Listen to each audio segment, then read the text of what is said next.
લ્યો. જય માતાજી પ્રકાશભાઈ. જય માતાજી.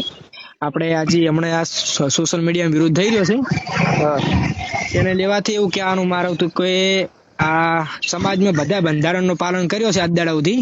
હા આપણે ખુદ અમારા ઘરે જ લગ્ન હતો બરાબર. તો પણ આપણે નતું કર્યું. 5,000 રૂપિયા છે વધારે થતા ડીજે ના 5,000 રૂપિયા, પણ કહેવાનું મિનિંગ કે સમાજ છે તો સમાજ લેવલે આપણે રહેવું પડે.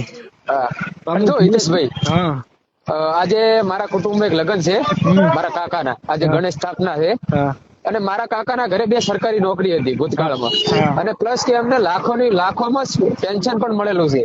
અત્યારે ધારે તો એવા લગ્ન કરી શકે, ગામમાં કોઈ ના કરે એવા લગ્ન કરી શકે, છતાં પણ બંધારણમાં કરવાના છે.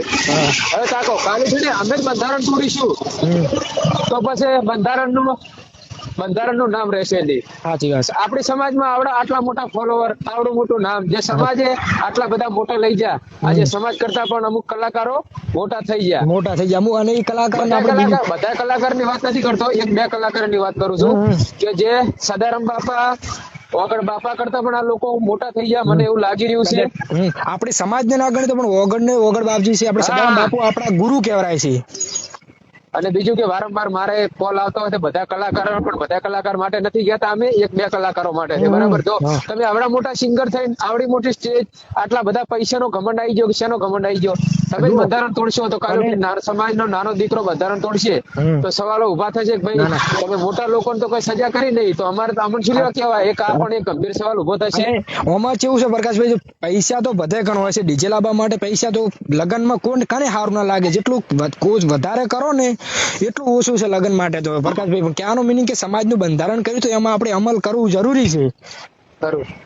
અને બંધારણ તો અમલ થશે તો એક અમીર પૈસાવાળા લોકો આ બંધારણનો અમલ કરશે, બરોબર, તો ગરીબ લોકો ઘણું બધું શીખશે. કારણ કે વિચારો, અત્યારે પોઝિશન બધા કોઈ અમીર હોતા નહીં. દીકરાના લગ્ન લેવા હોય તો 10-10 લાખ રૂપિયા ખર્ચો થાય મિનિમમ.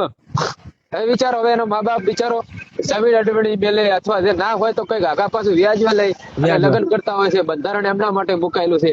અને આવા અસામાજિક તત્વો પૈસાના પાવરે, સમાજના પાવરે ઉઠતા હોય તો મારી ખાસ ચેતવણી છે. ત્યાં ઠાકોર સમાજ છે, આમના જડબા તોડ જવાબ આપીશું. અને મારું તો એ જ કહેવાનું છે કે જે